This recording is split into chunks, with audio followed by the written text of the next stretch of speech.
Hello everyone, good morning. मैं शरद यादव। तो कैसे हैं आप सभी? उम्मीद करता हूं कि आज हमारी जो मैपिंग की क्लास है उसके लिए आप लोग अपने सारे हथियारों को लेकर बैठे होंगे, जिसमें मैंने आपको बताया था कि एटलस का मैप होना चाहिए आपके पास, फोर्थ एडिशन का। अगर थर्ड एडिशन का भी होगा तो भी चल जाएगा, क्योंकि बहुत सारे लोग कमेंट्स कर रहे थे कि सर मेरे पास थर्ड एडिशन का मैंने पहले से परचेस कर रखा था। तो कोई इशू की बात नहीं है, थर्ड एडिशन तक तो ठीक है।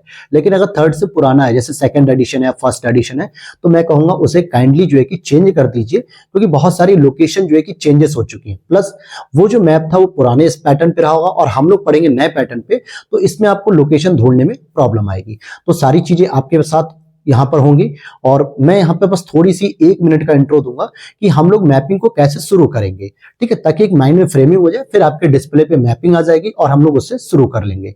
ठीक है, तो ध्यान देना कि बहुत सारे बिगिनर बच्चे हैं जिनके पास एटलस तो होता है। जैसे अगर मैं एटलस की बात करूं तो मैंने ये कल दिखाया भी था आपके पास कि एटलस होना चाहिए और आपके पास होगा भी, आपने खरीद भी लिया होगा। लेकिन आप देखोगे पूरे यूट्यूब पर मैं बात कर रहा हूं, आप लोगों को मैपिंग की बहुत सारी क्लासेस देखने को मिली होंगी, लेकिन आपके पास जो एटलस है उसी पैटर्न में शायद किसी ने नहीं पढ़ाया होगा। मैंने खुद यूट्यूब पे सर्च किया है, किसी ने इस बुक के अंतर्गत पैटर्न में कि भाई कैसे हम इस एटलस में किस जगह पे मार्क करें, किस जगह पे छोटे छोटे लोकेशंस को इंडिकेट करें, ऐसा बिल्कुल किसी ने नहीं पढ़ाया है। और होता क्या है, जब यूपी पीसीएस में पूछा जाता है वो लोकेशन, तब फिर आप लोग कंफ्यूज हो जाते हो, या फिर यूपीएससी में पूछा जाता है। तो ऐसी छोटी छोटी लोकेशन आज हम एक नया इनिशिएट कर रहे हैं, जिसमें हम लोग मैपिंग में ही पूरा पूरा एटलस में पढ़ेंगे। इसलिए मैंने आपको पहले ही एक दिन पहले अपडेट दे दी थी कि आप लोगों को क्या क्या सामान के साथ हमें बैठना है। हालांकि ये क्लास कल शाम में ही आनी थी, लेकिन अब लेट हो गई थी, मेरे को कल मीटिंग्स वगैरह थी, तो मैंने सोचा कि क्यों ना सुबह 9 बजे आप लोगों के साथ इस क्लास को शुरू किया जाए। तो देखिए, सबसे पहले हम किसी भी महाद्वीप के बारे में जानेंगे और महाद्वीप के पहले जो कोस्टल वाला रीजन होता है ना, उसमें जो इंपॉर्टेंट लोकेशन होगी उसको पढ़ेंगे और उस लोकेशन से संबंधित जो बंदरगाह होंगे उसको पढ़ेंगे। फिर उसके बाद हम धीरे धीरे उस महाद्वीप या कॉन्टिनेंट के अंदर प्रवेश करेंगे, चाहे फिर उसमें हम नदियों को देखेंगे, जल को देखेंगे, झरने को देखेंगे, तालाब देखेंगे, या जो भी चीजें हमें देखनी होंगी वो सारी चीजें हम उस तरीके से स्टडी करेंगे। तो उम्मीद करूंगा कि आपको ये वीडियो अच्छी लगेगी और लाइक कर देना दोस्तों, अगर चैनल पे पहली बार हो तो फॉलो कर लेना। तो चलिए शुरू करते हैं अपनी इस क्लास। तो अब आप यहां पर देख पा रहे होंगे आपके सामने एक मैप की मैंने पीडीएफ शुरू कर दी है, जो कि मैंने अपनी नोटबुक एक नई लेटेस्ट एडिशन की खरीदी थी और इसको फिर पेजेस को अलग कर करके मैंने जो है कि इसकी फोटो स्कैन करके, हो सकता है आपको कहीं कहीं पे कुछ छोटी सी चीजें ब्लर दिख रही होगी, तो उसमें प्लीज कोऑपरेट करना, क्योंकि मेन फोकस करना है आपको पढ़ने पे। ठीक है, और पढ़ने के साथ सबसे पहले हम चलेंगे आप अपने पास मैप को खोल लीजिए और आपको ये नहीं पढ़ना जो सामने डिस्प्ले पे दिख रहा है, सबसे पहले आपको चलना है वर्ल्ड मैप पर। ठीक है, पहले हम दुनिया के मैप की स्टडी करेंगे। तो चलिए वर्ल्ड मैप पर पहले हम चलते हैं। कुछ इस तरीके का आपके पास पेज नंबर 103 के आसपास जो है कि आपको देखने को मिलेगा, आपके पास एक वर्ल्ड मैप होगा। आप जब किताब को खोलोगे तो एक पेज ये होगा और एक पेज ये होगा। हालांकि अभी मैंने इसको जूम नहीं किया है। क्यों नहीं कर रहा हूं? क्योंकि जूम करने से पहले मैं आपको कुछ छोटी छोटी बातें बताना चाहूंगा जो ज्योग्राफी में सबसे ज्यादा इंपॉर्टेंट है। ठीक है, जरा मैं आपको पहले इस मैप को ही जूम करके दिखा दूं। तो अगर हम बात करें तो यहां पर देखिए इस तरीके का आपका ये वर्ल्ड का मैप आता है। ठीक है, अब देखिए मैं आपको डिजिटल पैटर्न पे पढ़ाऊंगा डिजिटल बोर्ड में, तो फिर वो यूट्यूब की ही तरह हो जाएगा, जो आपके नॉलेज को शायद उतना अच्छे से ग्रैप ना कर पाए। इसलिए मेन बात यहाँ पे हमें समझनी कि किस तरीके से पढ़नी है। अब जैसे नॉर्मली अगर मैं मान के चल रहा हूँ कि आप लोग एस्पिरेंट हैं, सिविल की तैयारी कर रहे हैं, तो आप लोगों को वर्ल्ड के स्तर पे कुछ लोकेशन पता होंगी। कैसे कि महाद्वीप कहाँ कहाँ पर है और कौन कौन से महाद्वीप है। लेकिन कुछ बिगिनर बच्चे हैं जिनको बिल्कुल भी ये चीजें नहीं पता है कि कौन कौन सी चीजें हम कहाँ पर स्टडी करते हैं। तो जैसे कि अगर हम सबसे पहले देखें तो दोस्तों ये जो एरिया आपको देखने को मिल रहा है ये वाला, ठीक है, इसको हम लोग क्या कहेंगे, नॉर्थ अमेरिका महाद्वीप कहते हैं। अब ध्यान देना, कुछ लोग इसमें क्या कहते हैं, नॉर्थ अमेरिका में केवल यूएसए को काउंट करते हैं, जबकि इसी में मैक्सिको वगैरह आते हैं और ये छोटे छोटे 10-12 देश आते हैं और इसमें पूरा कनाडा का पार्ट भी आता है। तो ये पूरा नॉर्थ अमेरिका एक महाद्वीप हो गया। दूसरे महाद्वीप को अगर आप देखोगे तो ये आपका हो जाएगा एशिया महाद्वीप। ठीक है, जिसमें आपका रसिया भी आता है, चाइना भी आता है ये वाला, और इंडिया भी आता है, और ये सारा एशियन कंट्रीज का पार्ट आता है। फिर आप और देखोगे, अगर मैं थोड़ा सा जूम कर दूं तो हालांकि ये दोनों किताब के बीच का पेज है इसलिए यहाँ पे फोल्ड नहीं हो पा रहा होगा, लेकिन आपकी किताब में ये पूरा पूरा दिख रहा होगा इस तरीके से। यूरोप का एरिया, यूरोप वाला एरिया ये रहा आपका। फिर तीसरे महाद्वीप को अगर हम देखेंगे, अभी मैं इसको अलग अलग डिटेल में सिंगल बाय सिंगल हम समझेंगे तो और अच्छे से समझ में आएगा। जैसे यहाँ पे फिर ये एक महाद्वीप देखने को मिलता है जिसको हम लोग क्या कहते हैं, अफ्रीका महाद्वीप कहते हैं। यहाँ पे बीच में लिखा भी रहता है अफ्रीका महाद्वीप। और अगर मैं और थोड़ा सा देखूं तो यहां पर आपको देखने को मिलेगा साउथ अमेरिका, जिसमें चिली, ब्राजील, अर्जेंटीना ये महाद्वीप होगा। और एक हमारा सबसे छोटा महाद्वीप देखने को मिलता है क्षेत्रफल के मामले में, जिसे हम कहते हैं ऑस्ट्रेलिया महाद्वीप। और एक और महाद्वीप होगा, अगर आपको याद होगा तो आप देखोगे कि ग्लोब में सबसे नीचे 90 डिग्री साउथ में अगर आप देखोगे तो यहाँ पे अंटार्कटिका महाद्वीप देखने को मिलेगा। तो ये तो हो गई एक छोटी सी इमेज जो आपने वर्ल्ड के स्तर पे अपनी दोनों किताबों में देख लिया। लेकिन अब मैं इस टॉपिक पे आगे बढ़ने से पहले आपको कुछ छोटी छोटी जानकारी देना चाहूंगा। लेकिन पहले आप आ जाओ जिस पेज पे आज हमें स्टडी करनी है, ठीक है। नहीं, अभी उस पे नहीं चलेंगे, नहीं तो आपका दिमाग उसमें ज्यादा लगेगा। देखिए, कुछ यहाँ पर शब्दों को मैं बता दूं आपको, क्योंकि हो सकता है वो जब शब्द आएंगे आपके सामने तो आप कंफ्यूज हो जाओगे कि सर ये चीजें तो हमने पढ़ी नहीं, और फिर वहां पे आप परेशान होगे। जैसे आप एक शब्द सुनते होगे दोस्तों, बे सुनते होगे, ठीक है। ये बे बोलने वाला बे नहीं है, ये बल्कि बे होता है। एक गल्फ भी आप सुनते होगे, या कभी कभी आपने एक शब्द सुना होगा बाइट। देखो, मैं वर्ल्ड मैपिंग को क्या करूंगा, इंग्लिश टर्म्स के साथ यूज करूंगा, क्योंकि इंग्लिश टर्म्स के साथ पढ़ने में थोड़ा आसान हो जाता है, और इसीलिए मैंने एटलस को इंग्लिश में कहा था। लेकिन अगर जिसके पास हिंदी में तो कोई इशू नहीं है, वो हिंदी में भी पढ़ सकता है। इन तीनों का अर्थ ही दोस्तों क्या होता है, खाड़ी होता है। बहुत सारे लोग कंफ्यूज होते हैं कि सर बे का मतलब क्या होता है, गल्फ का मतलब क्या होता है। तो इन तीनों का मतलब होता है खाड़ी, ठीक है। खाड़ी क्या होती है, अगर हम इसकी बात करें तो खाड़ी एक ऐसा क्षेत्र होता है जिसके तीनों तरफ जो है कि समुद्र खुला हुआ रहता है, और एक तरफ जो है कि स्थल खंड होता है। जैसे अगर मैं बात करूं कि अगर मैं भारत के नक्शे कुछ ऐसी बात करूं तो यहां पे क्या देखने को मिलता है, बे ऑफ बंगाल, बंगाल की खाड़ी, क्योंकि यहां पे स्थल खंड है लेकिन ये तीन तरफ क्या है, समुद्र का एरिया होता है, तो इसलिए इसको बे ऑफ बंगाल के रूप में आते हैं। अब एक दूसरा वर्ड आता है आपके सामने, स्ट्रेट, जो कि सबसे इंपॉर्टेंट रहेगा आज के लेक्चर में। स्ट्रेट भी इसे हम कहते हैं। कभी कभी आपने इसका नाम चैनल के रूप में सुना होगा, जैसे 10 डिग्री चैनल के नाम से सुना होगा, या कभी कभी आपने इसको डंकन पैसेज के नाम से सुना होगा, इस तरीके से। तो पैसेज, ये तीनों ही वर्ड एक ही जैसे होते हैं, ठीक है। स्ट्रेट हो गया, चैनल हो गया, पैसेज हो गया, जिसका अर्थ होता है हिंदी में, सिंपल सी बात समझिएगा, जल संधि, ठीक है। या जल संधि की जगह आप एक और शब्द सुनते होंगे। देखो, जो जो शब्द आपने सुने होंगे ना, वो सारे शब्द मैं आज यहाँ पे क्लियर कर दूंगा कि ज्योग्राफी को लेके क्यों मिथ बना हुआ है वर्ल्ड मैपिंग में, और लोग जो है कि क्यों नहीं समझ पा रहे हैं। फिर वर्ल्ड ज्योग्राफी के क्वेश्चन गलत हो जाते हैं, तो अब नहीं गलत होंगे। तो पहला आपने बे, गल्फ, बाइट को समझ लिया, तीनों का अर्थ होता है खाड़ी। अगर कहीं पे आपको स्ट्रेट लिखा हुआ दिख जाए, चैनल लिखा हुआ दिखे, या फिर पैसेज, तीनों का मतलब होता है जल संधि या जल डमरू मध्य। अब यहां पर बात करेंगे कि जल संधि क्या होती है। तो देखिए, दो बातें समझना। जैसे मान लो कि ये एक वाटर बॉडीज है, ठीक है, ये एक वाटर बॉडीज है। मैं इसको ब्लू कलर में बनाता हूं, ये आपकी वाटर बॉडीज हो गई इस तरीके से, और यहाँ पे ये भी वाटर बॉडीज हो गई, ठीक, समझना मेरी बात को, ठीक है। ये वाटर बॉडीज हो गई। अब मैं अगर दो स्थल खंड बनाता हूं जो थोड़े से ग्रीन है, ठीक है, ये एक आपका स्थल खंड हो गया इस तरीके से, और एक आपका ये स्थल खंड हो गया इस तरीके से। क्लियर हो गई। अगर मैं इस स्थल खंड का नाम लिख दूं इंडिया, फॉर एग्जांपल इंडिया, और इस स्थल खंड का मैं नाम लिख दूं तो श्रीलंका, क्या लिख दिया मैंने, श्रीलंका। अब आ जाओ हम वाटर बॉडीज पे बात करेंगे। तो ध्यान देना, जो नीली वाली लाइन है वो वाटर बॉडीज होती हैं।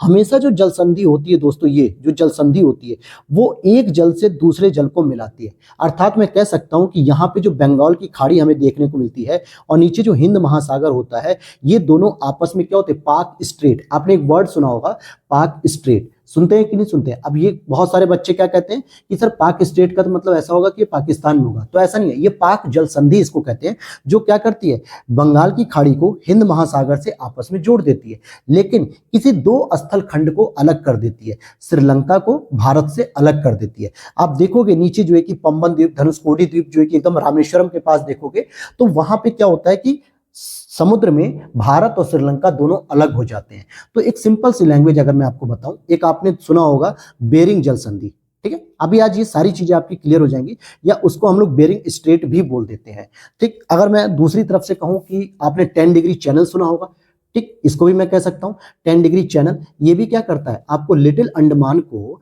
कार निकोबार से अलग ही तो करता है। ये रहा 10 डिग्री चैनल, तो कहीं ना कहीं ये एक तरीके से 10 डिग्री चैनल होगा, या बेरिंग स्ट्रेट होगा, या अंडमान सी होगा।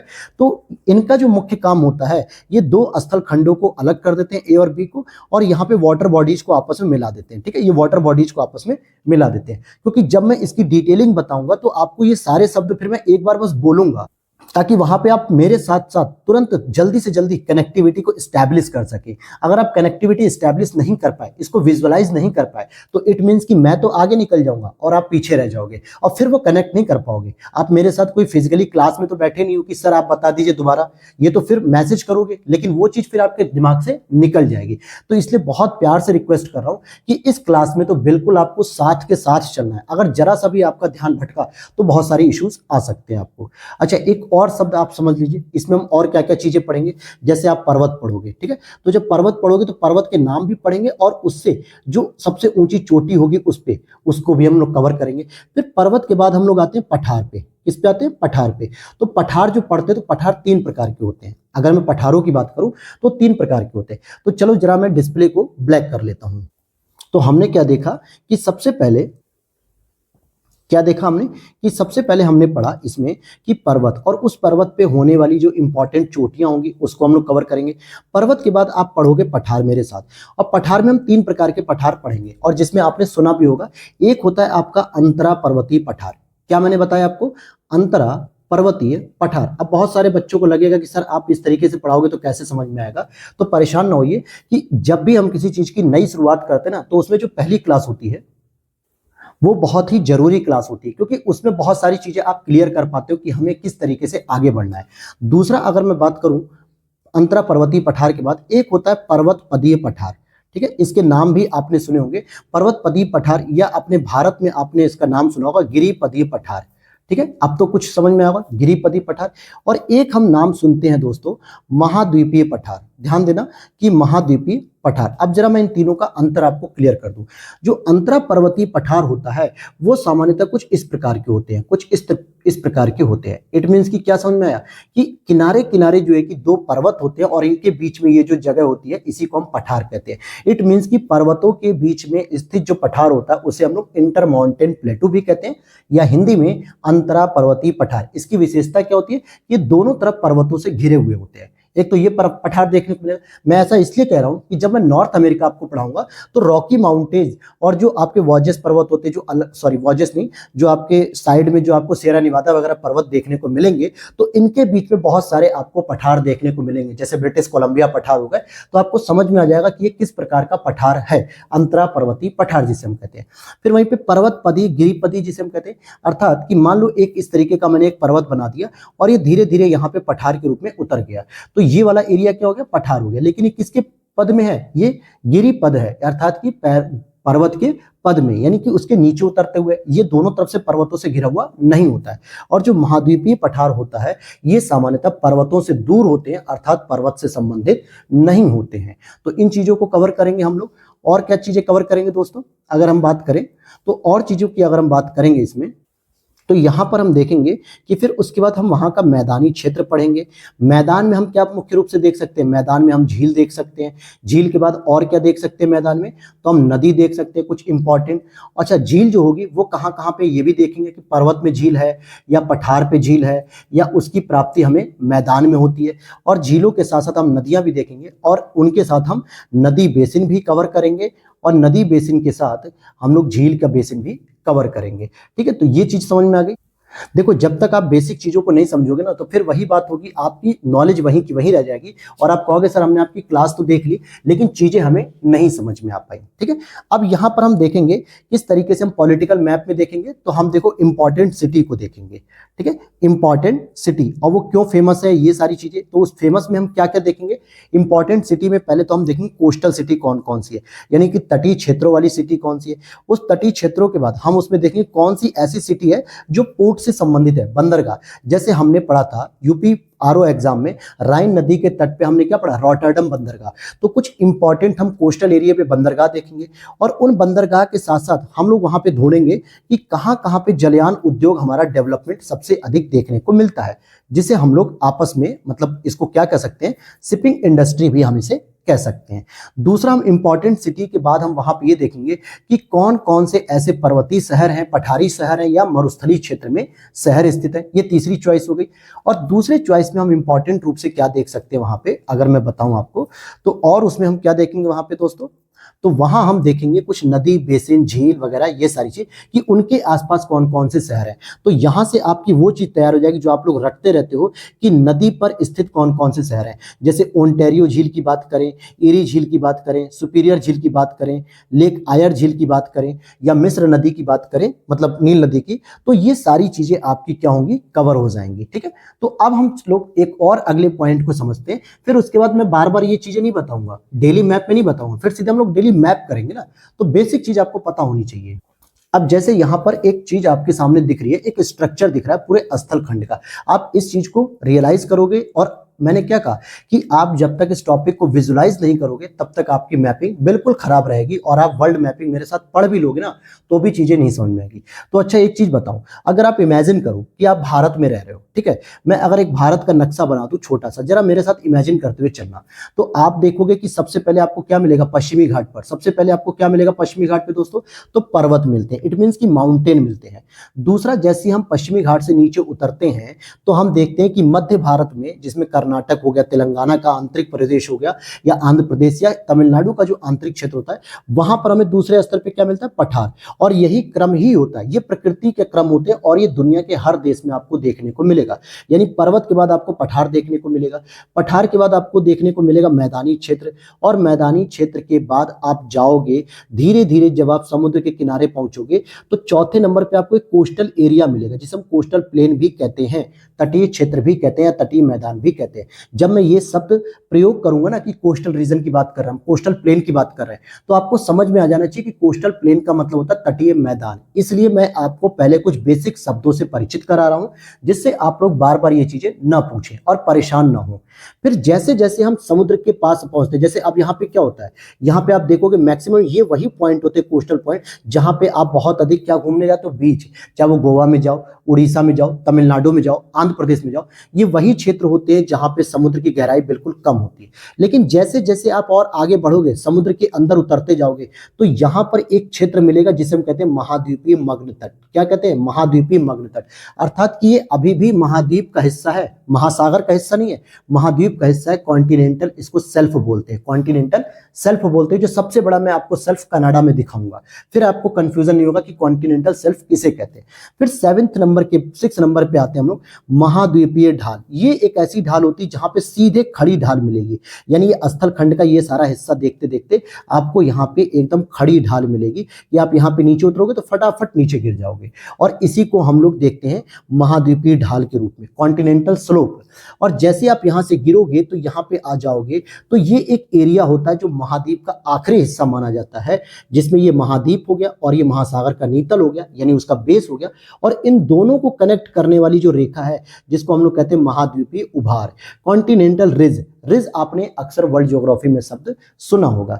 तो आपसे पूछा जाता है कि जो कॉन्टिनेंटल रिज होता है, यानी महाद्वीपीय उभार, ये किसको किसको जोड़ता है, तो महासागर का जो नीतल होता है, फर्श होता है, और महाद्वीपीय जो ढाल होती है, इन दोनों को जोड़ती है आपस में।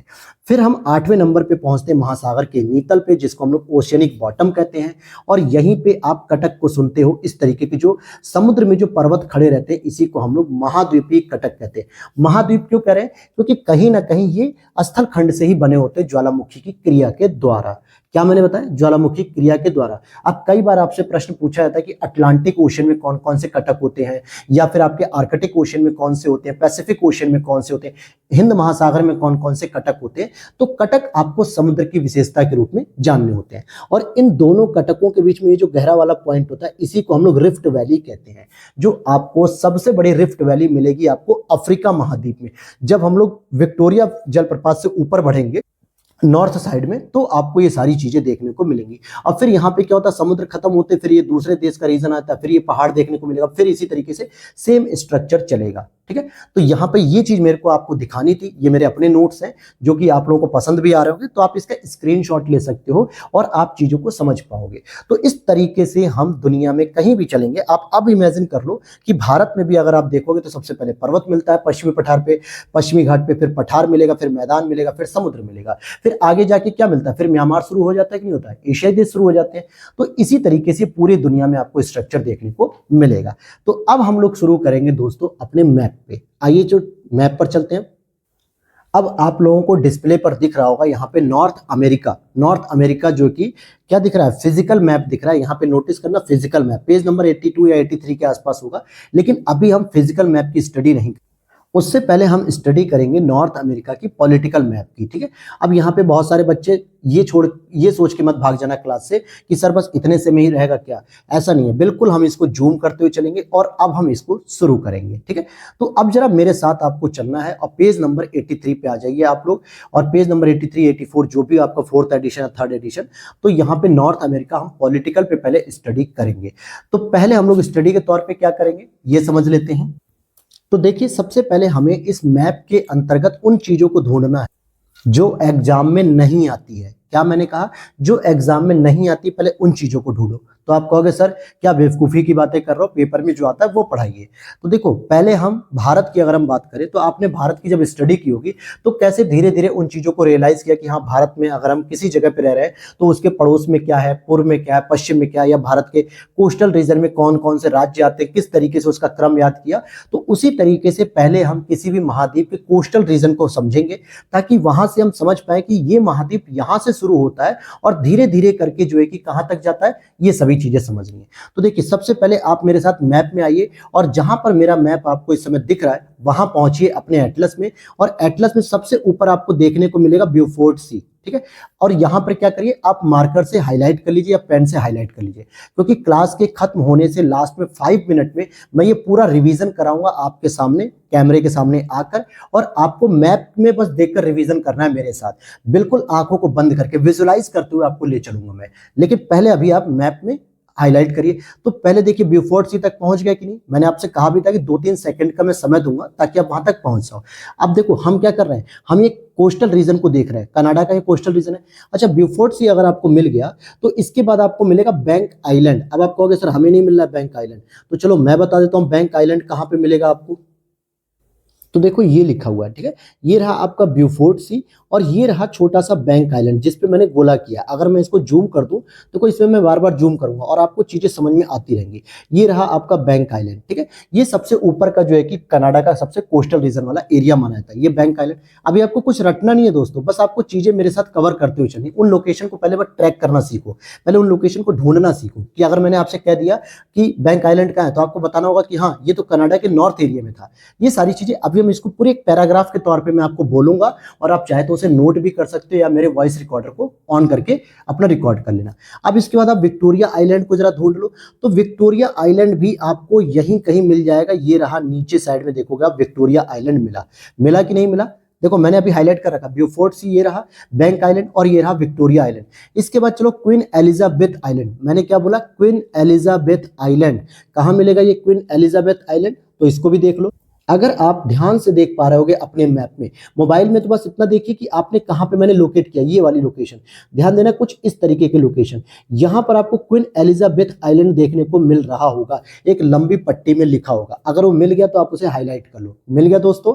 तो चलो अब हमने यहाँ पे देखा नॉर्थ कनाडा में ये वाला पार्ट की ब्यूफोर्ट सी हमने देखा, इमेजिन कर सकते हो। फिर बैंक आइलैंड उसके नीचे, बैंक आइलैंड के नीचे आपको मिला विक्टोरिया आइलैंड और विक्टोरिया आइलैंड से सीधे ऊपर हम लोग चले गए क्वीन एलिजाबेथ आइलैंड। इस तरीके से हमको रिवीजन करते हुए चलना है।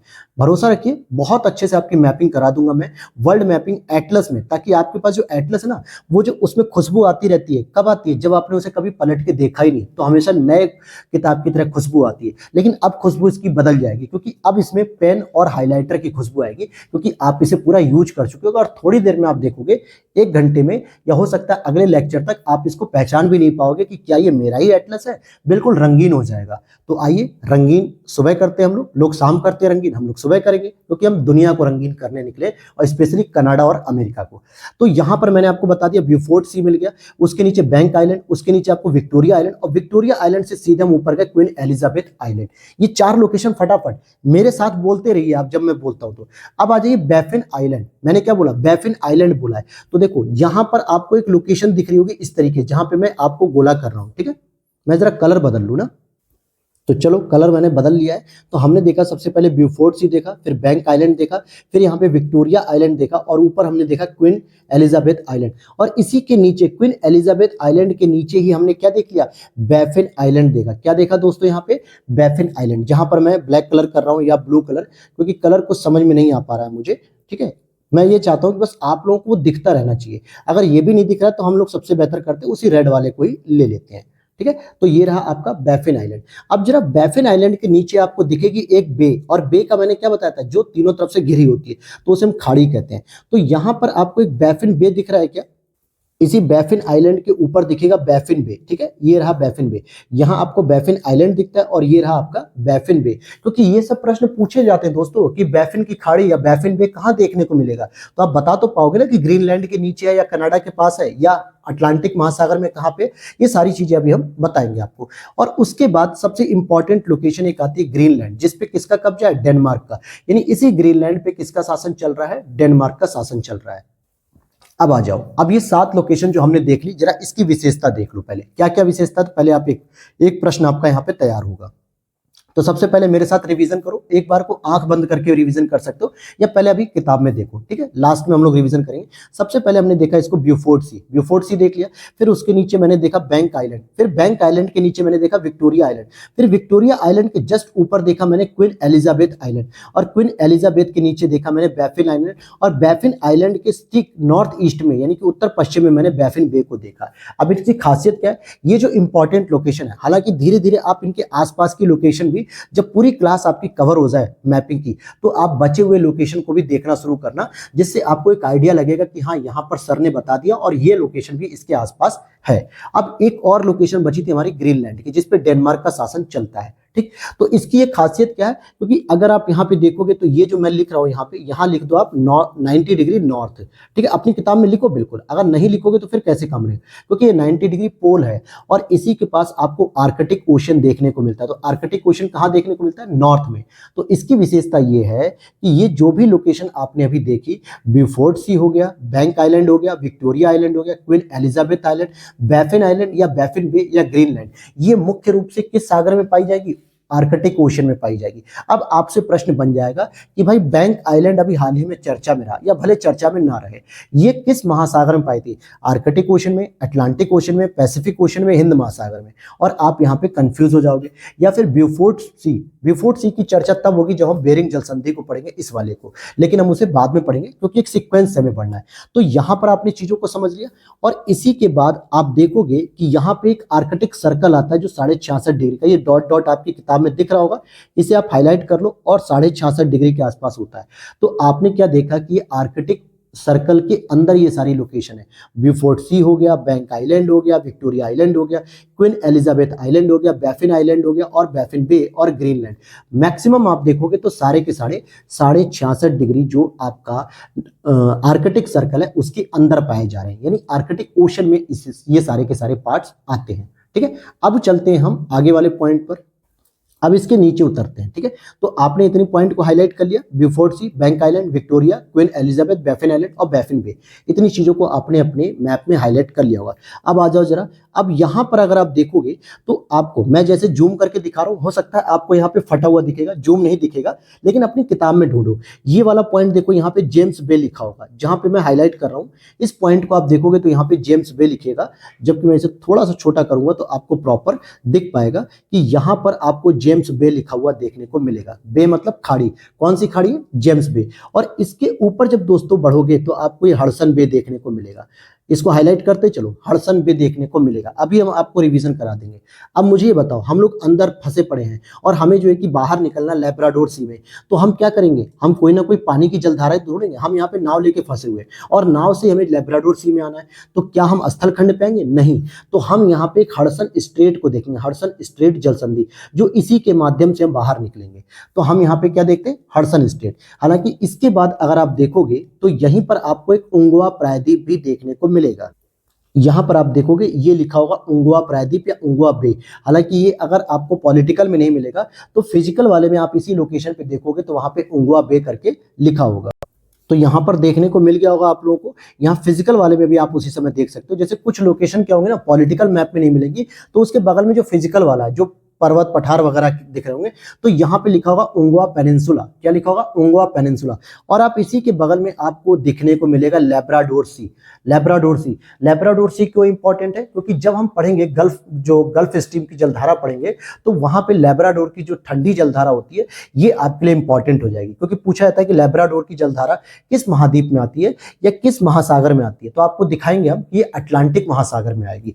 तो अभी हम इस पे चर्चा कर लेंगे, लेकिन एक एक तरीके से। तो आप देखो हम लोग कहां से निकले। देखो, कोई जल्दीबाजी नहीं करनी है।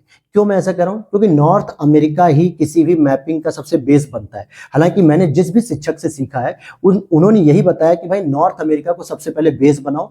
नॉर्थ अमेरिका में वो सारी जलवायु मिलती है, वो सारे घटक मिलते हैं जो आप दुनिया के अलग अलग क्षेत्रों में भी देख सकते हो। इसलिए नॉर्थ अमेरिका मैपिंग में भले चाहे 1 दिन लगे, 2 दिन लगे, 3 दिन लगे, लेकिन आराम से जब इसे आप सीख लोगे तब आप धीरे धीरे धीरे धीरे बाकी महाद्वीपों को जल्दी कवर कर लोगे। फिर चाहे साउथ अमेरिका हो या अफ्रीका महाद्वीप हो या एशिया हो या यूरोप हो। और एक बार और दोस्तों, कि अगर ये क्लास आपको इंटरेस्टिंग लग रही हो, पढ़ाने में आपको इंटरेस्ट आ रहा हो और आपको समझ में भी आ रही हो, तो वीडियो को लाइक कर देना और चैनल को फॉलो कर लेना। और अगर आपको लग रहा हो दोस्तों कि नहीं ये पढ़ने में बिल्कुल मजा नहीं आ रहा है, बिल्कुल बोरियत सा महसूस हो रहा है, तो प्लीज आप लोग बता देना कमेंट करके, ताकि मैं अपनी डेली रात की जो है कि नींद ना खराब करूं। आपको यकीन नहीं होगा, मैं इस समय 12:50 हो रहा है, यानी कि 1 बजने वाला है, क्योंकि सुबह 9 बजे मेरे पास इतना टाइम नहीं होता, मुझे स्कूल भी जाना होता है, तो मैं सुबह उठ के तो क्लास नहीं बना सकता, लेकिन रात में 1 बजे 2 बजे अपनी नींद खराब करके आपको पढ़ा रहा हूं। और अगर जरा भी आपको इंटरेस्टिंग ना लगे ये वीडियो, तो आप पहले ही बता देना, मैं पहली ही क्लास के बाद रोक दूंगा इस सीरीज को। लेकिन अगर आपको इंटरेस्टिंग लगेगी तो चैनल को कर लेना सब्सक्राइब और वीडियो को कर देना लाइक, और दोस्तों के साथ भी शेयर करना कि इस प्रकार का एटलस उन्होंने अगर नहीं पढ़ा है तो हमारे साथ वो पढ़ सकते हैं।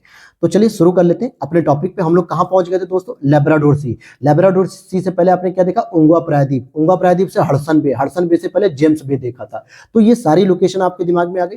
अब चलते हैं हम आगे। तो अब यहाँ पे आप जरा नीचे उतरोगे तो जरा मैं जूम कर दूं, यहाँ पे कनाडा के पार्ट में ही यहाँ पर आपको न्यू फाउंडलैंड लिखा हुआ दिखेगा। देखो न्यू फाउंडलैंड मेरे साथ ढूंढो।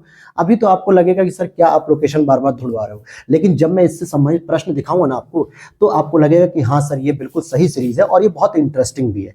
न्यू फाउंडलैंड आपको मिल गया, और यहीं पर आपको फिजिकल मैप में अगर आप देखोगे तो यहाँ पे लिखा हुआ मिलेगा ग्रेट बैंक, यानी कि जो ग्रैंड बैंक होता है ना, वो चीज आपको देखने को मिलेगी। फिजिकल वाले में अगर आप देखोगे तो ग्रैंड बैंक भी देखने को मिलेगा, क्योंकि मछली पालन के लिए सबसे इंपॉर्टेंट लोकेशन मानी जाती है ग्रैंड बैंक। अक्सर आपने सुना होगा कि जहां पर ठंडी जलधारा और गर्म जलधारा का आपस में मिलन होता है, वहां पर मछलियों के उत्पादन के लिए आदर्श दशाएं होती है। तो कई बार आता है डॉगर बैंक, ग्रैंड बैंक, ये लोकेशन पूछी जाती है कि ये मछली पालन के लिए इंपॉर्टेंट और ये किस देश से संबंधित है, तो आप बता पाओगे कि हाँ ये कनाडा से संबंधित है। तो ऐसे ऐसे प्रश्न बनते हैं, लेकिन वो छोटी छोटी लोकेशन क्या होता है आपको यूट्यूब पर कोई नहीं पढ़ाता है, तो हम लोग सीधे एटलस पढ़ रहे हैं कि ताकि सीरीज में आपको मजा आए।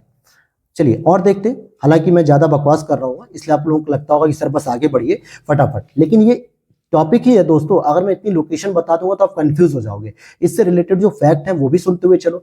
अब आ जाओ गल्फ ऑफ सेंट लॉरेंस। आपको दिख रही होगी यहाँ पे गल्फ ऑफ सेंट लॉरेंस, क्योंकि सेंट लॉरेंस नदी बहुत इंपॉर्टेंट रहेगी, जो ओंटारियो से निकलेगी, कनाडा की झील है। तो गल्फ ऑफ सेंट लॉरेंस देख लिया। इसके नीचे अगर आप देखोगे तो नोवा स्कोशिया होगा, और नोवा स्कोशिया अगर आपको नहीं देखने को मिल रहा तो आपको वहां हेलीफैक्स देखने को मिलेगा। हेलीफैक्स, यहाँ पे हेलीफैक्स लिखा हुआ है। और इसी के फिजिकल मैप में अगर आप देखोगे, देखो दोनों जगह आपको अपना दिमाग दौड़ाना है, क्योंकि जब हम लोग पढ़ते थे दोस्तों तो दोनों जगह एक साथ दिमाग दौड़ाते थे कि कुछ लोकेशन आपको फिजिकल मैप पे लिखी हुई दिखेगी और कुछ आपको पॉलिटिकल पे। तो नोवा स्कोशिया तो मिलेगी, इस पे लिखा हुआ ये फिजिकल पे, लेकिन यहाँ पे हेलीफैक्स लिखा हुआ है, तो ये याद रख लेना। फिर इसके बाद आप आओगे बे ऑफ फंडे, यानी कि फंडे की खाड़ी। और बोस्टन टी पार्टी आपको याद होगी कि नहीं होगी? अगर नहीं याद है तो मैं याद दिलाता हूँ, जो हमने अमेरिका में पढ़ी थी, अमेरिकी क्रांति के दौरान बोस्टन टी पार्टी, तो वहां पर जो आपको देखने को मिलेगा बे ऑफ फंडे, यानी कि फंडे की खाड़ी, ये भी पूछा जाता है ना, ठीक। तो यहां पर अगर आप देखोगे, जहां पे मैं लिख रहा हूं ये लोकेशन आपको दिख रही होगी बोस्टन, और यहीं पे आपको लिख लेना है पेन से बे ऑफ फंडे। इसीलिए मैंने आपको कहा था कि आपको मार्कर के साथ साथ 2-3 पेन भी लेने पड़ेंगे। मार्कर से आपने हाईलाइट कर लिया बोस्टन और यहीं पे बे ऑफ फंडे का नाम लिख लिया, क्योंकि इसमें आपको एक नदी आकर गिरेगी जो हम बताएंगे आगे चल के। तो बे ऑफ फंडे देख लिया बोस्टन, और जरा अब इसके नीचे आ जाओ केप कॉड। केप कॉड का मतलब क्या होता है? अंतरीप, यानी एक ऐसा हिस्सा जो स्थल खंड से जुड़ा हुआ तो है लेकिन बाहर समुद्र की ओर निकला हुआ है। किधर निकला हुआ है? मुख्य रूप से वो समुद्र की ओर निकला हुआ है, तो उसी को हम लोग केप कॉड कहते हैं, अंतरीप कहते हैं। तो ये इसी के पास आपको देखने को मिल जाएगा, जो हैलिफैक्स वगैरह जो लिखा हुआ था, यानी कि बोस्टन जो लिखा हुआ था, फंडे की खाड़ी, इसी के आसपास आपको पॉलिटिकल मैप की जगह फिजिकल मैप में देखने को मिलेगा। और मैंने क्या बताया फिजिकल मैप में, केप कॉड। आपको देखिए दोनों मैप का यूज करेंगे दोस्तों तभी इंटरेस्टिंग होगा। अब मैं डिजिटल बोर्ड पे पढ़ाने तो जा नहीं रहा हूँ, क्योंकि मेरे पास तो अभी इतना बजट नहीं है कि मैं डिजिटल बोर्ड पे पढ़ा सकूँ। हालांकि तब भी मुझे एटलस पढ़ाना होता तो मुझे एटलस की बुक की ही जरूरत पड़ती, ठीक। तो इसलिए मैं आपको चीजें समझाने की कोशिश कर रहा हूं और आप भी समझने की कोशिश करो, जिससे आपके प्रश्न गलत नहीं होने चाहिए। आप यकीन मानो एक हफ्ते बाद आपकी वर्ल्ड मैपिंग बहुत अच्छी हो जाएगी। अच्छा, इसी के बाद अगर हम चलें आगे तो लॉन्ग आइलैंड भी आपको देखने को मिलेगा। और लॉन्ग आइलैंड कहां पर देखने को मिलेगा, जहां आपका न्यूयॉर्क लिखा हुआ है वहां पे जरा फिजिकल मैप में देखो। देखो न्यूयॉर्क ये रहा, ठीक है, ये देखो एक छोटा सा स्क्वायर बना हुआ है न्यूयॉर्क, ठीक है।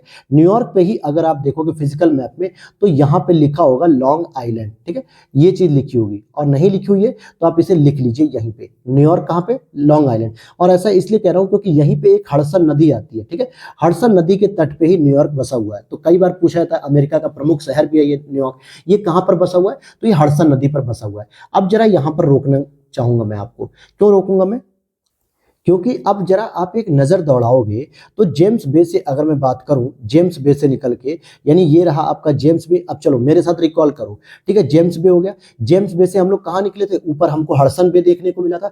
हडसन बे के दाहिने साइड में हमें पेनिनसुला कौन सा मिला था, उंगवा प्रायद्वीप मिला था। उंगवा प्रायद्वीप से या उंगवा पेनिनसुला से निकलकर हम लोग बाहर आ गए थे अटलांटिक में, लेब्राडोर सी तक आ गए थे। और लेब्राडोर सी के हमने नीचे देखा था कनाडा का एक तट जहाँ पे सेंट न्यू फाउंडलैंड था, जहां पर हमें देखने को मिला था क्या, ग्रैंड बैंक। और ग्रैंड बैंक किस लिए फेमस है, क्योंकि मछली पालन के लिए सबसे ज्यादा फेमस है, क्योंकि यहाँ ठंडी जलधारा और गर्म जलधाराओं का आपस में मिलन होता है। फिर उसके नीचे हम लोगों ने देखा था गल्फ ऑफ सेंट लॉरेंस देखी थी। सेंट लॉरेंस के नीचे हैलिफैक्स के पॉइंट पर आपने नोवा स्कोशिया को देखा था। और इसी के नीचे आप बोस्टन टी पार्टी में देखोगे बे ऑफ फंडे। बोस्टन टी पार्टी यानी कि जहां पे बोस्टन लिखा हुआ वहां पे आपने लिखा होगा बे ऑफ फंडे लिखा होगा।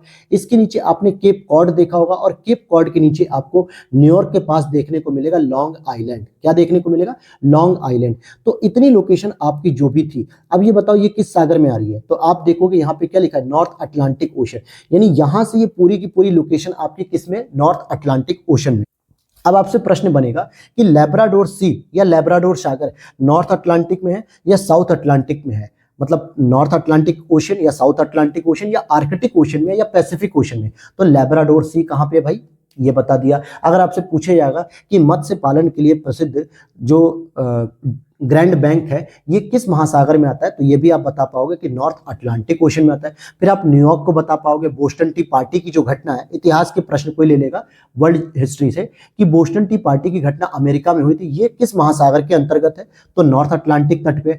फिर पूछ सकता है आपसे इसी न्यूयॉर्क के पास हडसन नदी का निकास होता है, यानी हडसन नदी के तट पर ये डेवलप है। हालांकि अभी हमें नदी वगैरह नहीं पढ़नी, अभी हम बस इस पॉइंट को आगे चलते हुए देख रहे हैं। और अब जरा इसी तरीके से आपको न्यूयॉर्क के नीचे देखने को मिलेगा यूएसए की राजधानी वॉशिंगटन डीसी। ध्यान देना यूएसए में दो शहर आते हैं, एक वॉशिंगटन होता है और एक वॉशिंगटन डीसी होता है। तो जो वॉशिंगटन डीसी है वो इसकी प्रमुख राजधानी है। वॉशिंगटन जो है कि पश्चिमी तट पर पाया जाने वाला एक शहर है। तो हम यहाँ पे बात क्या करेंगे, आपको यहाँ पर वॉशिंगटन डीसी दिख रहा है क्या, यहाँ पे जहाँ नॉर्थ अटलांटिक लिखा हुआ है यहाँ पर वॉशिंगटन डीसी आपको दिख रहा होगा। और अगर नहीं दिख रहा है तो वहीं पर आपको फिजिकल मैप में भी आपको चेसपके बे देखने को मिलेगा। वॉशिंगटन डीसी देखने को मिला तो यहाँ पर आपको देखने को मिलेगा चेसपके बे, यानी उसकी खाड़ी की बात कर रहा हूं मैं, इस तरीके से लिख दे रहा हूं, आप इसे देख सकते हो कि चेसपके बे, ठीक है, जिसको हम लिखेंगे CHESAPAKE, चेसपके बे, यानी चेसपके की जो खाड़ी होता है। हालांकि बे ऑफ फंडे पूछ लिया जाता है, न्यूयॉर्क के पास मिलेगी आपको, लॉन्ग आइलैंड मतलब बोस्टन टी के पास, और चेसपके बे जो खाड़ी है वो वॉशिंगटन डीसी के पास देखने को मिलती है। तो ये आपकी यूएसए की राजधानी है वॉशिंगटन डीसी। यहां तक बात क्लियर हो गई। वॉशिंगटन डीसी के तट पे कौन सी नदी निकलती है, ये भी सारी चीजें हम लोग डिस्कस करेंगे आगे के पॉइंट में। फिर आगे हम बढ़ेंगे और नीचे अगर हम बढ़ेंगे, अब देखो किस तरीके से मैं पूरे अमेरिका महाद्वीप को, नॉर्थ अमेरिका महाद्वीप को आपको आइलैंड से संबंधित जोड़ रहा हूं। फिर और आगे हम बढ़ेंगे तो केप हैट्रेस आपको देखने को मिलेगा। अब केप हैट्रेस आपको हो सकता है कि पॉलिटिकल मैप में ना देखने को मिले, तो आपको फिजिकल मैप में देखने को मिल जाएगा। उसी के नीचे जहां पे नॉर्थ कैरोलिना लिखा हुआ है, सेम उसी लोकेशन पे आप फिजिकल मैप में देख लो तो केप हैट्रेस देखने को मिलेगा पीडमॉन्ट के पास। पीडमॉन्ट के पास आपको केप हैट्रेस दिख रहा है, यहाँ पे छोटा सा लिखा होगा, उसे अंडरलाइन कर लीजिए। कुछ मैप आपके फिजिकल में रहेंगे, कुछ पॉलिटिकल में रहेंगे। फिर इसके नीचे आप आओगे, सबसे इंपॉर्टेंट आपको देखने को मिलेगा बहामा आइलैंड। कौन सा आइलैंड मिलेगा, बहामा आइलैंड। अब जैसे यहाँ पर देखोगे ये लिखा हुआ द बहामास, ठीक है। तो ये जो छोटे छोटे आइलैंड यहाँ पे दिख रहे हैं यही बहामा आइलैंड के नाम से जाना जाता है। अच्छा, याद होगा आप लोगों को जब मैं पढ़ा रहा था तो आपको सारगैसो सागर मैंने बताया था। ये भी सब चीजें बताएंगे सारगैसो सागर, क्योंकि यहाँ पे एक सारगैसो नाम की वनस्पति है जिसके नाम पर इसका नाम सारगैसो रख दिया गया है। जैसे सुंदरवन डेल्टा क्यों रखा गया, क्योंकि वहां पे सुंदरी नाम का वृक्ष बहुत अधिक मात्रा में पाया जाता है। तो ये सारगैसो सी भी किसमें, नॉर्थ अटलांटिक ओशन में। लेकिन अभी हम इस पे बात नहीं करेंगे, अभी हम बात कर रहे हैं बहामा आइलैंड पे। बहामा आइलैंड हो गया यहाँ पे, इसको अंडरलाइन कर लिया दोस्तों आप लोगों ने। अब चलते हैं फ्लोरिडा की बात करते हैं। तो फ्लोरिडा आपको यहाँ पे देखने को मिलेगा बहामा आइलैंड के बगल में फ्लोरिडा आइलैंड, ठीक है। ये फ्लोरिडा आपका पेनिनसुला भी कह सकते हो या आइलैंड भी कह सकते हो। और जब आप फ्लोरिडा से अंदर आओगे तो यहाँ पे गल्फ ऑफ मैक्सिको देखने को मिलेगा। गल्फ ऑफ मैक्सिको, आपको जब वर्ल्ड ज्योग्राफी बता रहा था मैं, तो मिसिसिपी और मिसौरी का डेल्टा मैंने बताया था कि कहाँ पे होगा। गल्फ ऑफ मैक्सिको मैंने आपको बताया था। तो अभी आपको गल्फ ऑफ मैक्सिको को हाईलाइट कर लेना है। और गल्फ ऑफ मैक्सिको के बाद दोस्तों उसके नीचे आपको देखने को मिलेगा यहाँ मैक्सिको के पार्ट में युकाटान चैनल, जो कि आपको देखने को मिलेगा युकाटान पेनिनसुला। ये फिजिकल मैप में देखने को मिलेगा। तो फिजिकल मैप में आपको दिखा यहाँ पे जहां पे मैंने गोला बनाया ये मैक्सिको के पार्ट पे, तो ये आपको युकाटान पेनिनसुला देखने को मिलेगा। और इसी के बगल में आपको क्यूबा देखने को मिल जाएगा। क्यूबा कहां पर है, ये जो रेड कलर का आपको दिखेगा देश, ये इस तरीके से क्यूबा है, ठीक है। ये क्यूबा देखने को मिल गया। और क्यूबा के बगल में ही ये छोटा सा आपको हैती देखने को मिलेगा। देखिए, आपको बस मेरे साथ थोड़ा सा समझौता करना पड़ेगा। हालांकि प्रिंट मुझे पूरे यूट्यूब पे मैंने ढूंढ लिया दोस्तों, पूरे गूगल विजिट कर ली, कहीं भी मुझे इसका ओरिजिनल प्रिंट नहीं मिला। अगर ओरिजिनल मिल जाता तो शायद मैं अपनी किताब को भी नहीं खराब करता और आपको भी क्लियरिटी मिलती। हालांकि मैं कोशिश कर रहा हूं कि अगर मुझे मिल जाती है या आप में से किसी को अगर मिल जाती है ओरिजिनल प्रिंट इसका, तो जरूर मुझे टेलीग्राम पे पर्सनली डीएम कर दीजिएगा उस मैप को, ताकि हम स्टडी और अच्छे से कर सके इसके लिए। फिर यहां आप देखोगे कि हैती आपको देखने को मिलेगा। और हैती के बगल में ही आपको डोमिनिकन रिपब्लिकन देखने को मिलेगा, डोमिनिकन रिपब्लिकन, ठीक है। अब यहां पे अगर हम बात करेंगे, इसके बगल में ही आपको देखने को मिलेगा प्यूर्टो रिको, जिसपे यूएसए का कब्जा है या यूएसए का शासन है। प्यूर्टो रिको देखने को मिलेगा। और इसके बगल में आपने सुना होगा ये जो छोटे छोटे आइलैंड दिख रहे हैं दोस्तों, ये यहीं पर आप नाम लिख सकते हो। हालांकि इसके बारे में आगे 2-3 पेज में जब दिया होता पूरे अमेरिका के बारे में, तो वहां छोटे छोटे पॉइंट में दिया होता है, लेकिन उसकी जरूरत नहीं है। इसको बस यहीं पे लिख लो, त्रिनाद एंड टबैगो, ट्रिनिनाद एवं टबैगो। क्या लिखने को मैंने बोला, त्रिनिनाद जो टबैगो होता है ना, जो हम लोग पढ़ते हैं त्रिनाद टबैगो, तो ये वाले देश भी यहाँ पे आइलैंड मिलते हैं। और इसके बाद एक लास्ट लोकेशन, 2 लोकेशन और हैं आपकी, जो एक आपको देखने को मिलेगा जमैका। जमैका, फिर वापस आ जाओ क्यूबा के नीचे, यहाँ पे देखने को मिला जमैका हो गया, जहां से हुसैन बोल्ट है। हुसैन बोल्ट कहां से, जमैका से तो है, तो इसी जगह से। और इसके बगल में आपको नीचे देखने को मिल जाएगा कैरिबियन सी। क्या देखने को मिला, कैरिबियन सी मिल गया। और गल्फ ऑफ डेरियन आपको देखने को मिल सकती है, जो कहां पे मिलेगी, गल्फ ऑफ डेरियन। तो यहीं पर आपको गल्फ ऑफ डेरियन भी मैं आपको दिखाता हूं। अब यहां पर कुछ लोगों की बुक में नहीं दिख रहा होगा, या यूं कहें कि नहीं दिख रहा होगा, तो आप यहां पे एक इमेजिन करके एक डॉट पॉइंट को, या यहां ना करके और नीचे कर लो यहां पे, और यहां पे आप लिख लो गल्फ ऑफ डेरियन, ठीक है, DARIEN।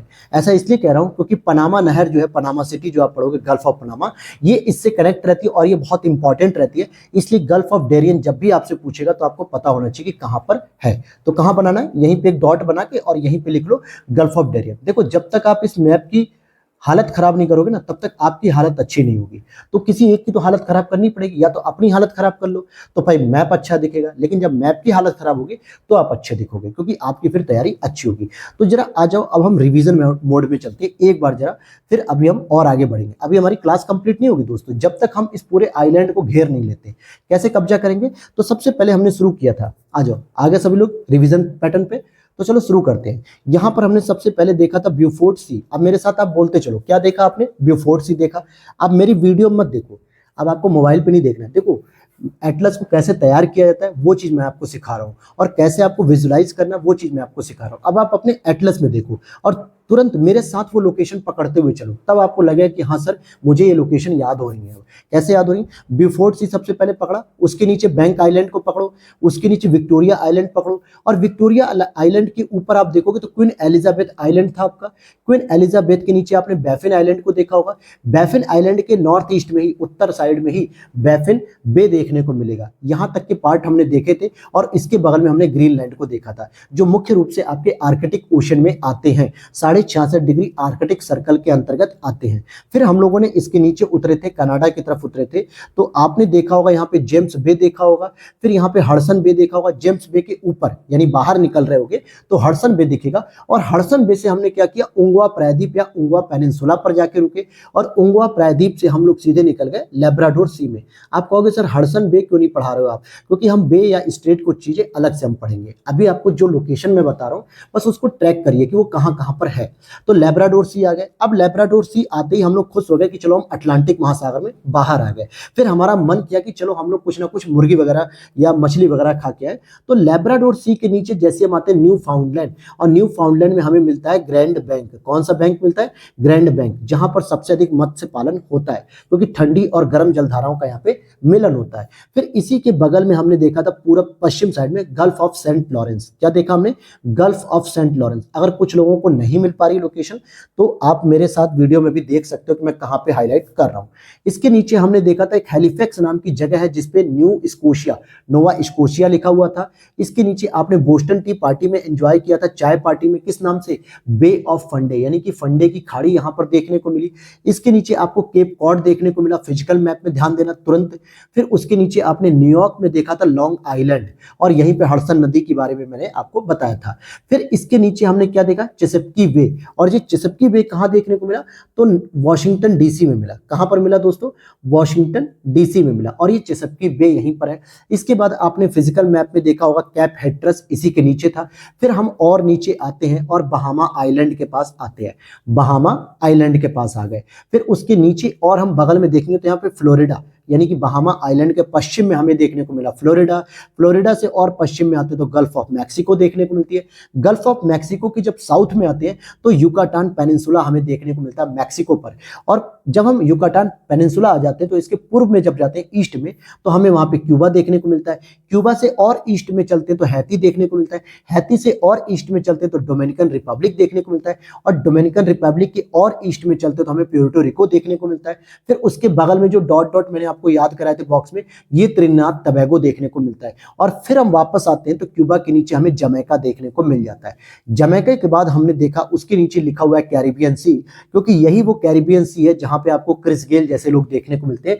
वेस्ट इंडीज की जो टीम देखने को मिलती है कैरिबियन सी में ही तो है वो क्रिस गेल की टीम। और उसके बाद आप देखोगे कैरिबियन सी के नीचे गल्फ ऑफ डेरियन, मैंने आपको पनामा सिटी जहां लिखा है वहां पर लिखवाया था।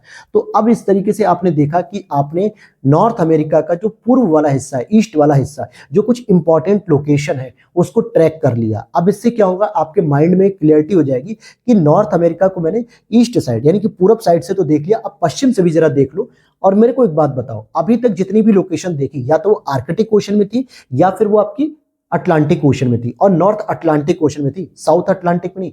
लेकिन अब मैं कह रहा हूं कि अब हम लोग यहां से निकलेंगे कहां पर, पैसिफिक ओशन की तरफ घूमने चलेंगे। कहां पे चलेंगे, पैसिफिक ओशन की तरफ घूमने चलेंगे। तो अभी तक आपने जो जेम्स बे, हडसन बे, लेब्राडोर सी ये सब जो देखा था और गल्फ ऑफ डेरियन तक आके रुके हैं, ये सारा का सारा आपका अटलांटिक ओशन में है। इट मींस कि नॉर्थ अटलांटिक ओशन में। तो आ जाओ जरा दोस्तों, अब मेरे साथ वापस टॉपिक पे आ जाओ। बस थोड़ी देर में ये हमारी क्लास अब खत्म होगी, 10 से 15 मिनट और लोकेशन बची हुई है। तो यहां पर मैंने आपको छोड़ा था गल्फ ऑफ डेरियन के पास, और यहां से जब हम एंट्री करेंगे तो आप देखोगे कि हम स्थल खंड से होके आते, फिर यहाँ नीचे देखते गल्फ ऑफ पनामा। इसकी भी बहुत हिस्टोरिकल जो है कि कहानी है, हिस्टोरिकल के साथ साथ ये बहुत इकोनॉमिकली इसकी कहानी है, ठीक है। और आपने कुछ दिनों पहले सुना होगा कि इसमें एक जो है कि जहाज फंस गया था सामान को लेके गल्फ ऑफ पनामा में। तो यहां पे हम देखेंगे गल्फ ऑफ पनामा, ये दक्षिणी साइड में। अब एक प्रश्न बनता है, प्रश्न क्या बनता है कि भाई गल्फ ऑफ डेरियन जो है कि आपने कौन से सागर में देखा, तो हम कहेंगे कैरिबियन सागर में देखा। या अगर मैं और बड़े पार्ट पे पूछूं तो आप कहोगे सर नॉर्थ अटलांटिक ओशन में देखा, क्योंकि कैरिबियन सागर भी तो अटलांटिक ओशन का ही पार्ट है, ठीक। लेकिन अगर मैं आपसे पूछूं कि गल्फ ऑफ पनामा किसका पार्ट है, तो आप कहोगे सर ये तो मैंने साउथ में देखा था। इट मीन्स कि गल्फ का जो एरिया है ये आपका पैसिफिक ओशियन में आ रहा है। आप इस तरीके से देख सकते हो। यहां पे देखो ये गल्फ ऑफ पनामा यहां लिखा है, और ये क्या लिखा है, बड़ा बड़ा पैसिफिक ओशन, यानी यही सब तो क्षेत्र है, ये पूरा का पूरा पैसिफिक ओशन है। और इसमें आपको गल्फ ऑफ पनामा मिलता है पैसिफिक ओशन में। हालांकि मैं इन देशों की स्थिति भी बताऊंगा कि कौन से देश किस जगह पे है, लेकिन अभी हम बात कर रहे हैं केवल लोकेशन की। इसकी बात करें, लोकेशन की। तो गल्फ ऑफ पनामा दिख गया। अब जरा हम ऊपर चलते हैं, ठीक है। ऊपर आप जैसे ही बढ़ोगे तो आप जैसे जैसे बढ़ोगे तो यहाँ पे देखोगे आप कैलिफोर्निया, कैलिफोर्निया मिलेगा आपको, पेनिनसुला, लोअर कैलिफोर्निया के नाम से इसको जाना जाता है, जो मैक्सिको का पार्ट है। ये जो पतला सा जो है कि बांस की लकड़ी की तरह बाहर निकला हुआ है, इसी को कहा जाता है लोअर कैलिफोर्निया, जो कि मैक्सिको का पार्ट है। हालांकि कैलिफोर्निया आपको यूएसए में भी देखने को मिलेगा, लेकिन लोअर कैलिफोर्निया किसका पार्ट हो गया? मैक्सिको का पार्ट हो गया। और इसी के पास एक आपको गल्फ ऑफ कैलिफोर्निया भी देखने को मिलेगी। देखो यहाँ पे लिखा हुआ है गल्फ ऑफ कैलिफोर्निया, लिखा है कि नहीं लिखा है? बिल्कुल लिखा हुआ, मिल गया होगा, मिल गया लोगों को। तो यहाँ पे देखिए, मोबाइल पे देख लीजिए ना, अगर नहीं समझ में आ रहा है कि कहाँ पे मैं बोल रहा हूँ। तो लोअर कैलिफोर्निया आपको देखने को मिला, और इसी के बगल में गल्फ ऑफ कैलिफोर्निया भी देखने को मिला। अब जरा इसके और ऊपर अगर हम बढ़ते हैं, इसके और ऊपर आ जाओ, तो जरा आपको कनाडा और अमेरिका के बॉर्डर पे आओगे तो यहाँ पे लिखा हुआ होगा वैंकूवर आइलैंड। और ये वही वैंकूवर आइलैंड है जो हिस्टोरिकल कॉन्टेक्स्ट में आपने पढ़ा होगा, कामागाटामारू प्रकरण, गदर पार्टी, ये सारी चीजें। वैंकूवर आइलैंड वाला कहानी याद होगा कि जब जापान से जो है कि एक हमारे सिख समुदाय के लोग लेकर चले थे कुछ भारतीय श्रमिकों को कि हम चलेंगे और कनाडा में जाके जो है कि वहां पे अपना जो है कि रोजी रोटी कमाएंगे, प्लस भारतीय राष्ट्रीय आंदोलन को भी सहयोग करेंगे। तो जैसे ही वो वैंकूवर आइलैंड पर अपनी नाव से उतरने को तैयार होते हैं, तो कनाडा सरकार उन्हें मना कर देती है। क्यों? क्योंकि वो ब्रिटिश का साथ निभाती है और कहती है कि नहीं, तुम्हें यहाँ पे उतरने की इजाजत नहीं है, तो फिर तुम वापस जाओ यहाँ से। और जब वापस आते तो फिर कहाँ आते? कलकत्ता आके उतरते। तो वैंकूवर आइलैंड की जो आपने कहानी पढ़ी हुई वो यही वैंकूवर आइलैंड है। यहां तक समझ में आ गया? अब वैंकूवर आइलैंड के बाद चलते हैं हम लोग क्वीन चार्लेटो आइलैंड। यहाँ पे देखो क्वीन चार्लेटो आइलैंड देखने को मिला कि नहीं मिला? बिल्कुल मिल गया आपको। अब आ जाओ इसमें अलेक्जेंडर आर्चिपेलागो। ये क्या है? फिर अलेक्जेंडर आर्चिपेलागो आ जाएगा। अलेक्जेंडर आर्चिपेलागो जिसको हम लोग कह सकते हैं कि ग्रुप ऑफ आइलैंड, क्योंकि बहुत सारे यूएसए के ग्रुप है, ये आइलैंड के छोटे छोटे ये ग्रुप्स हैं, ठीक है। जैसे हमारे लक्षद्वीप है, अंडमान निकोबार है, तो इसी तरीके से ये भी है। और इसके ऊपर अगर आप बढ़ोगे तो कोडियक आइलैंड होगा। क्या होगा? कोडियक आइलैंड होगा।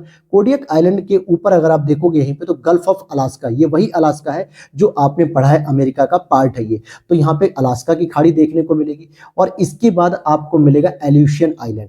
एल्यूशियन आइलैंड की अगर मैं बात करूं तो अपनी किताब में जरा आप लोग देखिएगा, ये यहाँ पे देखिए, मोबाइल में एक बार देख लीजिए चाहे तो, एल्यूशियन आइलैंड, ये देखिए वीडियो में, तो एल्यूशियन आइलैंड दिख गया। और इसके बगल में सबसे इंपॉर्टेंट हमें देखने को मिलेगा बेरिंग सी, ये देखने को मिल गया। अब जरा मुझे बताओ, कई बार प्रश्न पूछा था कि ब्यूफोर्ट सी किस में आता है? तो ब्यूफोर्ट सी आता है आर्कटिक ओशन में। और इसके इस साइड में बेरिंग सी किस में आता है? तो ये रहा पैसिफिक ओशन में।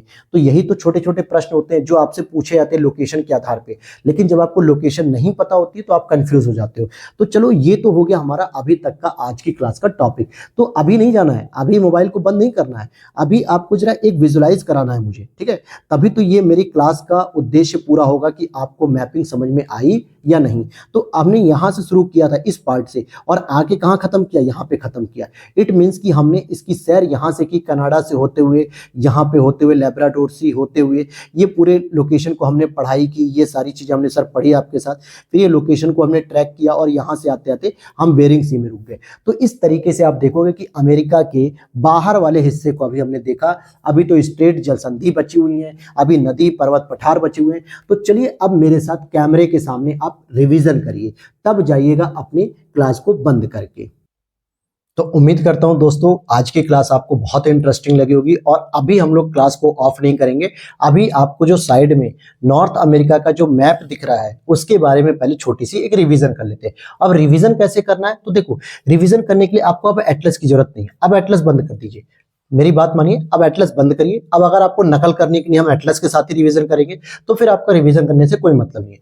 मैंने आपको लोकेशन ट्रैक करा दी है। अब आप साइड में देखोगे, आपको नॉर्थ अमेरिका का पूरा मैप दिख रहा है, वो भी पॉलिटिकल मैप दिख रहा है। लेकिन अब मैं यहाँ पे लोकेशन बोलूंगा और मेरे फिंगर की लोकेशन को देखना कि मैं कहाँ पे बता रहा हूँ, या मेरी वॉइस को सुनना कि मैं कहाँ पे बता रहा हूँ, ठीक है। तब आपका रिवीजन क्लियर होगा। और इस तरीके से अभी तो देखो, एक ये ट्रेलर है, एक तरीके से कह सकते हैं इस तरीके की सीरीज का।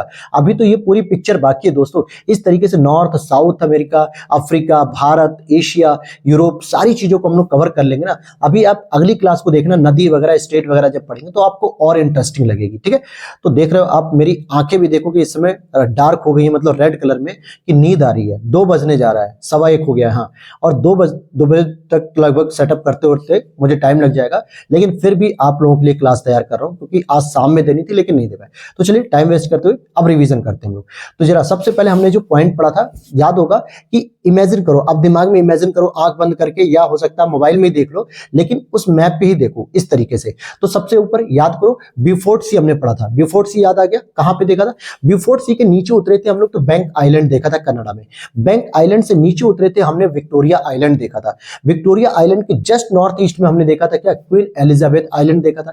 क्वीन एलिजाबेथ आइलैंड के नीचे ही हमने देखा था थोड़ा सा बैफिन आइलैंड, और बैफिन आइलैंड के ऊपर हमने देखा था बैफिन बे, और बैफिन बे से हमने क्रॉस करके कहां पहुंचे थे? ग्रीनलैंड पहुंचे थे, जिसपे डेनमार्क का शासन था। ये इतनी लोकेशन जितनी मैंने आपको बताई इंपॉर्टेंट लोकेशन है, और यहां पर ही क्या देखने को मिला कि आर्कटिक ओशन के अंतर्गत आती है, या 66.5 डिग्री आर्कटिक सर्कल के अंतर्गत आती है। अब हम लोग नीचे उतरते हैं कनाडा में, तो हमने देखा था एक छोटा सा एक बड़ा सा कुआं था, और उसके नीचे क्या लिखा हुआ था? जेम्स बे लिखा हुआ था। जेम्स बे से हम थोड़ा थोड़ा तैर तैर के ऊपर पहुंचे, तो हम हडसन बे तक आए। हडसन बे के राइट में या पूर्व कह लो, तो राइट में या ईस्ट में कह लो, तो यहां पे हमें उंगवा प्रायद्वीप देखने को मिलता है, उंगवा पेनिनसुला।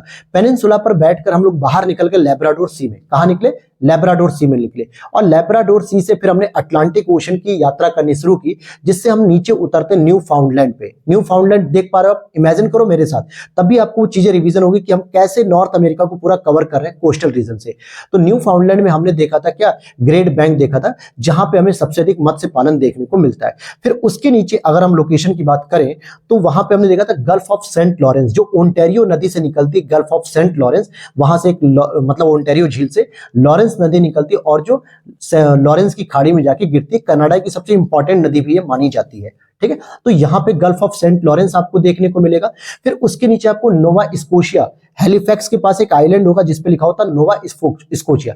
उसके बाद हमने क्या किया था? बोस्टन टी पार्टी को एंजॉय किया था, और बोस्टन टी पार्टी के पास ही आपको क्या देखने को मिला? बे ऑफ फंडे, फंडे की खाड़ी। मैं लोकेशन बता रहा हूं, आपको देखते चलना है। बे ऑफ फंडे के नीचे आपने केप कॉड देखा, और उसके नीचे आपने न्यूयॉर्क देखा था, जो यूएसए का एक बहुत चर्चित जो है कि शहर है। और न्यूयॉर्क को हमने देखा था लॉन्ग आइलैंड पे, कहां पर? लॉन्ग आइलैंड पे। और यहां पे एक हडसन नदी की भी मैंने जिक्र किया था, हालांकि अभी हम आगे नदियों में पढ़ेंगे, बस छोटा सा जिक्र किया था हडसन नदी का। फिर उसके नीचे हमने एक चेसपकी बे देखा था, चेसपकी की खाड़ी, जहां पे वॉशिंगटन डीसी हमें देखने को मिलेगी, पूरे यूएसए की राजधानी। इसके नीचे हमने क्या देखा था? केप हैट्रस, जो फिजिकल मैप में आपने देखा होगा, याद होगा, बिल्कुल उसी के नीचे। फिर बहामा आइलैंड, जो हमें सार्गेसो सागर के पास देखने को मिलता है, सार्गेसो सागर के पास बहामा आइलैंड देखने को मिला। बहामा आइलैंड से जब हम और नीचे उतरते हैं, तो फिर आपको देखने को मिलता है क्या? Florida peninsula. बहामा आइलैंड से पश्चिम की ओर, यानी कि लेफ्ट की ओर, इमेजिन करो लेफ्ट की ओर जो येलो कलर का नीचे लटका हुआ था, वो आपका फ्लोरिडा आइलैंड था। अब फ्लोरिडा आइलैंड के और लेफ्ट में जब हम उतरते हैं, तो गल्फ ऑफ मैक्सिको देखने को मिल जाती है, यानी मैक्सिको की खाड़ी। और गल्फ ऑफ मैक्सिको के जब हम साउथ में उतरते हैं, तो हमें युकाटान प्लेटो देखने को मिलता है, यानी युकाटान पेनिनसुला, जो मैक्सिको का पार्ट था। किसका पार्ट था? मैक्सिको का। फिर उसी युकाटान पेनिनसुला से हम राइट की ओर बढ़ते हैं, तो सबसे पहले हमें क्यूबा देखने को मिलता है। फिर क्यूबा के बाद हैती देखने को मिलता है, हैती के बाद डोमिनिकन रिपब्लिक देखने को मिलता है। उसके और राइट में जाते हैं तो त्रिनाद एंड टबैगो देखने को मिलता है। फिर हम वहां से वापस रिटर्न होते हैं, तो हमें जमैका देखने को मिलता है, और जमैका के नीचे हमें कैरिबियन सी देखने को मिला, और कैरिबियन सी के बाद हमें गल्फ ऑफ डेरियन देखने को मिलता है। तो इतनी जो लोकेशन थी, ये सब तो आपने देखी नॉर्थ अटलांटिक ओशन में देखी। तो यहां तक क्लियर हो गया। अब जरा गल्फ ऑफ डेरियन से जब आप नीचे निकलोगे, तो नीचे आपको मिलेगा गल्फ ऑफ पनामा, पनामा की खाड़ी। अब पनामा की खाड़ी से हमें नॉर्थ अमेरिका जो महाद्वीप है, उसके वेस्ट वाले पार्ट को कवर करते हुए ऊपर चलना है। तो ऊपर जैसे हम आते हैं वहां पे, तो लोअर कैलिफोर्निया मिलता है हमें, जो मैक्सिको का पार्ट होता है, जो पतला सा लटका हुआ रहता है बाहर। तो मैक्सिको और लोअर कैलिफोर्निया के बीच में कैलिफोर्निया की खाड़ी गिरती है, गल्फ ऑफ कैलिफोर्निया। ध्यान देना, गल्फ ऑफ कैलिफोर्निया किस में मिलेगी? पैसिफिक ओशन में मिलेगा। गल्फ ऑफ पनामा किस में मिलेगा? पैसिफिक ओशन में मिलेगा। ये सब छोटी छोटी लोकेशन है दोस्तों, जो प्रश्न बन जाती है। हालांकि कैसे प्रश्न बनेगा वो भी मैं आपको बीच बीच में रिवाइज करा रहा हूं, बताते हुए चल रहा हूं। अच्छा, आगे चलते हैं। जब हम यहां से जब हम आगे चलेंगे, तो Vancouver island, gulf of California से जो ऊपर बढ़ते हैं, कनाडा के पास आते हैं, अमेरिका कनाडा के बॉर्डर पे, तो वैंकूवर आइलैंड देखने को मिला था, जहां पे मैंने कामागाटा मारू प्रकरण बताया था 1914 का, गदर पार्टी बताई थी 1913 की। तो ये सारी लोकेशन मिलती है। उसके बाद थोड़ा सा और ऊपर चलोगे, जो कह सकते हो कि क्वीन चार्लेटो आइलैंड है और उसके ऊपर अलेक्जेंडर आर्चिपेलागो है। जो क्या मिलेगा वहां पे, ग्रुप्स ऑफ आइलैंड, बहुत सारे छोटे छोटे ग्रुप्स आपने देखे थे। फिर उसके ऊपर जब हम बढ़ते हैं तो कोडियक आइलैंड मिलता है और कोडियक आइलैंड के पास ही गल्फ ऑफ अलास्का देखने को मिलती है। क्या देखने को मिलती है, अलास्का की खाड़ी देखने को मिलती है। और उसी के बगल में आपको एल्यूशियन आइलैंड मिलता है और एल्यूशियन आइलैंड के बगल में ही दोस्तों बेरिंग जल संधि मिलती है। अब बेरिंग जल संधि क्या करेगी, मैंने आपको बताया था जल संधि के रूप में, हालांकि अभी इस पे डिस्कस नहीं करना है, लेकिन एक छोटा सा रिवीजन बता दूं। बेरिंग जल संधि क्या करेगी, ऊपर ब्यूफोर्ट सी जो कि आर्कटिक ओशन का पार्ट है और नीचे बेरिंग जल संधि जो कि पैसिफिक ओशन का पार्ट है, ये आपस में मिल जाएंगे। कैसे मिलेंगे, बेरिंग जल संधि आपके ब्यूफोर्ट सी को पैसिफिक ओशन से जोड़ देगी, या दूसरी भाषा में कहें कि आर्कटिक ओशन को पैसिफिक ओशन जोड़ने के लिए बेरिंग जल संधि का प्रयोग किया जाता है। ध्यान से समझना। लेकिन वहीं पे अलास्का जो कि यूएसए का पार्ट है और व्लादिवोस्तोक जो कि आपका रसिया का पार्ट है, इन दोनों को अलग करता है, क्योंकि स्थल खंड को अलग कर रहा है ना, ये मैप में दिख रहा होगा आपको। ठीक है, तो ये था आपका आज की चैप्टर्स की और आज की हमारी क्लास की लोकेशन। अब मुझे भी देखिए नींद आ रही है हल्की हल्की, क्योंकि सुबह 9 बजे आपको जो है कि क्लास तो मिल जाएगी, लेकिन उसके लिए पूरी सारी सेटिंग वगैरह अपलोड करना, सारा कुछ रात में ही करना होता है। तो उम्मीद करता हूं आज की क्लास आपको बहुत इंटरेस्टिंग लगी होगी और एक आइडिया लग पाया होगा कि हाँ किस तरीके से हमें एटलस को पढ़ना चाहिए और हम किस तरीके से एटलस में आगे बढ़ेंगे। लेकिन मैं एक छोटी सी रिक्वेस्ट करूंगा कि अब जब हम नेक्स्ट क्लास करेंगे अर्ली मॉर्निंग जो है कि आपको डेली सुबह 9 बजे मिलेगी या 8:30-9 बजे तक के बीच में, तो इससे पहले आपको पुरानी चीज को रिवीजन कर लेना। मान लो आप सुबह 9 बजे बैठते हो क्लास करने, या 9 बजे नहीं तो 10 बजे बैठोगे, 11 बजे बैठोगे, क्लास तो पोस्ट हो चुकी होती है। जिस भी टाइम आप बैठो तो उससे पहले आधा घंटा समय निकाल के इस लोकेशन के बेस पे आपको याद कर लेना, और जो भी लोकेशन मैंने बताई है ना उसको लाइन टू लाइन एक पेज पर लिख लीजिए, ताकि उसको आप बोलते जाओ, फटाफट फटाफट याद करते जाओ। अब जरा मैं यहीं पे आपका क्विज ले लेता हूँ, टेस्ट ले लेता हूँ। तो जरा मुझे बता दो दोस्तों, वैंकूवर आइलैंड किधर देखा था, पैसिफिक ओशन में देखा था, कनाडा और यूएसए के तट पर देखा था। अच्छा, जेम्स बे कहां देखा था, तो कनाडा में देखा था हमने, हडसन बे के नीचे देखा था। अब मैं आपसे पूछूं कि वॉशिंगटन डीसी पे क्या देखा था, चेसपकी बे देखा था। फिर बहामास आइलैंड कहां देखा था, तो कैरिबियन सी और सार्गेसो सी के पास देखा था। गल्फ ऑफ पनामा कहां देखा, पैसिफिक ओशन में देखा। और मैक्सिको चैनल कहां पे देखा, मतलब मैक्सिको की खाड़ी जो गल्फ ऑफ मैक्सिको थी वो हमने देखा था युकाटान चैनल और फ्लोरिडा के बीच में देखा था, याद होगा। तो ऐसे हमारा टेस्ट होता रहेगा, रिवीजन होता रहेगा, तब जाके आपको एक मैपिंग बहुत अच्छे से क्लियर हो जाएगी।